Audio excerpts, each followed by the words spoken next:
جیسا کہ میں نے آپ سے کہا کہ یہ جو مشکلات ہیں، یہ ان مشکلات کو ہمارے درمیان میں پیدا کیا گیا ہے اور ہم ان سے راستہ نہیں بنا پا رہے ہیں۔ ہمیں اس کا راستہ کیسے بنایا جائے، اس کے بارے میں 2-3 چیزیں کہنا چاہتا ہوں۔ سب سے پہلی بات یہ ہے کہ میں یہ سمجھتا ہوں کہ ہمارے اندر مطالعے کی بہت کمی ہو گئی ہے۔ اب ہم مطالعہ نہیں کرتے، اب ہم ایسی ہلکی پھلکی کتابیں پڑھ لیتے ہیں، لیکن نظریاتی طور پر جس تیاری کی ضرورت ہے اور جو قوتیں اس معاملے میں محنت کر رہی ہیں، آپ اگر دیکھیں ابھی فروری میں بک فیئر ہونے والا ہے، موقع ملے تو وہاں جائیے گا اور دیکھیے گا کہ پچھلے چند سالوں کے اندر لٹریچر کے طور پر وہ لوگ کتنے ریچ ہو گئے ہیں، کس کس موضوع پر کتابیں آ گئی ہیں۔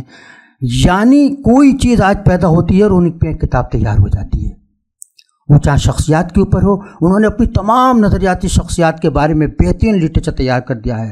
ہمارے یہاں پچھلے 10-12 سالوں میں اس طرح کا کتنا لٹریچر تیار ہوا ہے، ہمیں اس پر غور کرنے کی ضرورت ہے۔ یعنی نہ تو ہمارے یہاں لٹریچر پیدا ہو رہا ہے، نہ ہمارے یہاں تقابلی مطالعہ یا اس کو کاؤنٹر کرنا، یعنی اس بیانی کو کاؤنٹر کرنا، ایسا لٹریچر سامنے لانا۔ ابھی گزشتہ دنوں میں پچھلے اس سالوں میں ہندوتوا نام سے جو کتاب سعد اللہ حسینی صاحب کی آئی ہے، وہ کتاب ایک نیا اس کا پہلو کھولتی ہے۔ وہ ایک ایسی کتاب ہے جو ہم کہہ سکتے ہیں کہ اردو کے اندر ایک نئی کتاب آئی ہے۔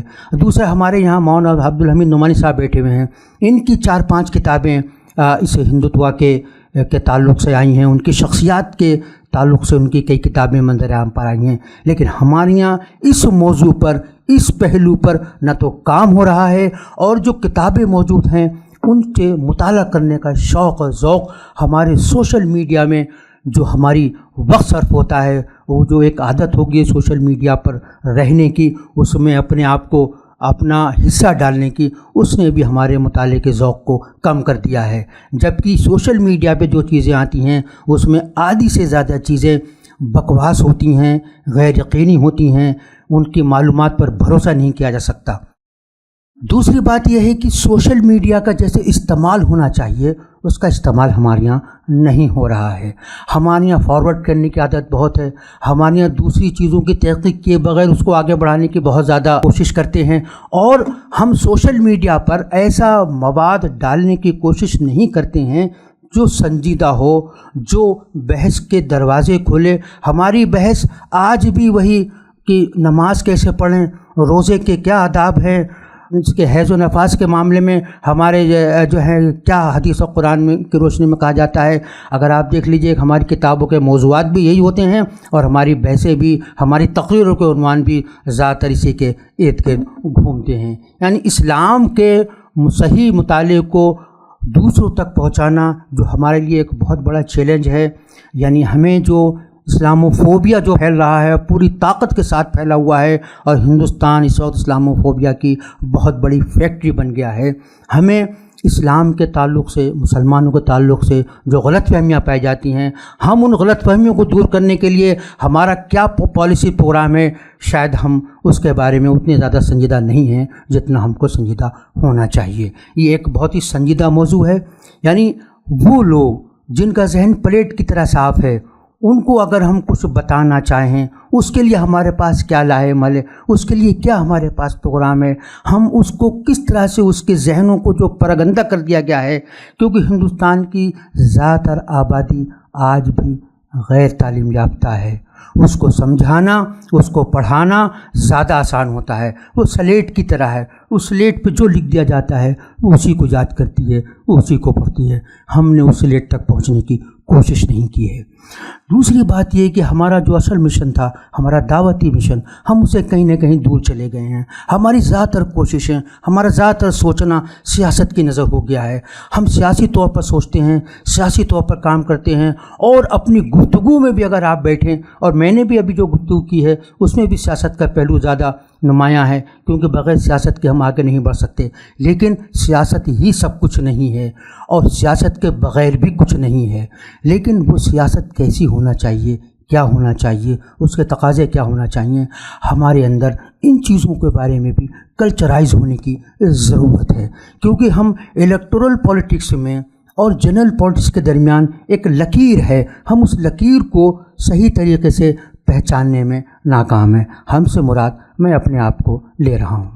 اور ایک آخری بات جو میں کہنا چاہتا ہوں کہ ہم کمزور طبقات سے اپنے تعلقات کو مضبوط کریں۔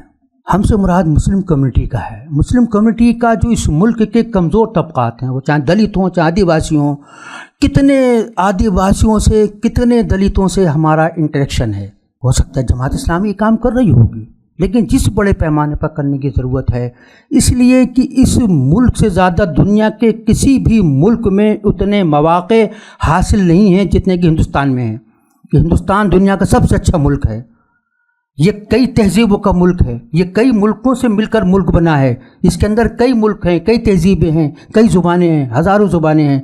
ہم اس میں کام کرنے کے ہمارے پاس سب سے زیادہ موقع تھے، لیکن افسوس یہ ہے کہ حالات کے دباؤ نے، سیاسی مسائل نے ہم کو اس سے دور لے جا کر کھڑا کر دیا ہے۔ اور آخری بات یہ کہ حالات کے دباؤ سے گھبرانے کی ضرورت نہیں ہوتی ہے۔ جو کچھ ہمیں نظر آ رہا ہے، قرآن نے کہا ہے کہ ان الباطل کان زہوقا، یہ سب سمندری جھاگ ہیں۔ سمندری جھاگ جو ہے وہ پانی نہیں ہوتا ہے۔ جو موجودہ حالات ہیں یہ ہمارے حوصلے توڑنے والے ہیں، یا ہماری مایوسی میں بدلنے والے ہیں، لیکن قدرت کا قانون ہے کہ جس کو عروج ہوتا ہے اس کو زوال بھی ہوتا ہے۔ اس وقت جس طرح کی صورتحال ہے یہ اپنی انتہا پر ہے، اور انتہا کا جو دوسرا پہلو ہے وہ جب سورج نصف النہار پہ چلا جاتا ہے، اس کے بعد اس کا زوال شروع ہوتا ہے۔ تو یہ دنیا کا قدرت کا قانون ہے، جس کو عروج ہے اس کو زوال ہوگا، جس کو زوال ہے اس کو بھی عروج حاصل ہوگا، اس کی شرطوں کے ساتھ۔ تو مجھے امید ہے کہ اس گفتگو میں یہ بات ضرور سامنے آ گئی ہوگی کہ ہمیں کرنے کا کیا کام ہے، ہمیں کرنا کیا چاہیے، اور کہاں پر ہمارے سامنے جو رکاوٹیں ہیں جن کو ہم دور کر سکتے ہیں۔ وآخر دعوانا ان الحمد للہ رب العالمین۔